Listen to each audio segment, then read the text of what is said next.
Il vice premier Matteo Salvini fa il punto sulla sua visita negli Stati Uniti. Mi permetto di dire benissimo.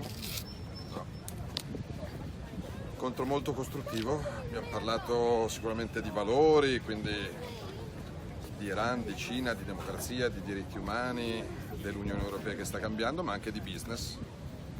Ho ribadito non il diritto ma il dovere del governo italiano di poter tagliare le tasse alle imprese e alle famiglie sul modello americano, per poter competere ad armi pari e per poter allontanare alcune lusinghe economiche che arrivano da Pechino e dintorni. Penso che siamo d'accordo sul 99% della visione del mondo e di quello che verrà. Il vicepresidente si è augurato, e questo mi fa piacere, di lavorare e collaborare a lungo con me e col governo italiano, quindi l'auspicio è reciproco. Fecondazione eterologa. L'Italia recepisce alcune direttive europee sui tessuti e cellule umane donati per scopi medici. Il Consiglio di Stato dà il via libera alle donazioni in fecondazione eterologa, ma con limiti sul numero di ovociti.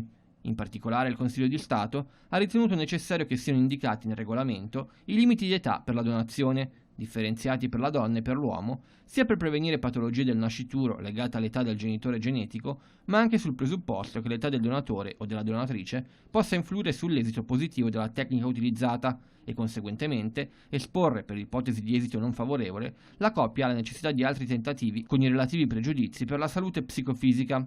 Il Consiglio ha inoltre ritenuto indispensabile che venga inserito nel regolamento un limite quantitativo alla donazione degli ovociti e dei gameti maschili, per limitare le nascite di bambini portatori, anche solo in parte, del medesimo patrimonio genetico. Le parole del primo ministro Giuseppe Conte al Salone internazionale dell'aeronautica di Parigi. Ma guardi, la lettera, vedo che c'è tanta ansia, un dibattito pubblico, tanta agitazione. In realtà questa è una lettera che conterrà un messaggio politico per l'avvio della nuova legislatura europea, quindi che arriva un giorno prima, un giorno dopo non cambia molto. La sostanza di questo messaggio lo posso anticipare, semmai, e cioè il primato della finanza non offre delle chance di crescita all'Europa nel segno dello sviluppo sociale, dell'equità, della solidarietà. Dobbiamo smettere di attribuire primato non solo e tanto all'economia quanto addirittura alla finanza, e questo è un po' il cuore del messaggio. Poi i dettagli li conoscerete tra breve, nei prossimi giorni.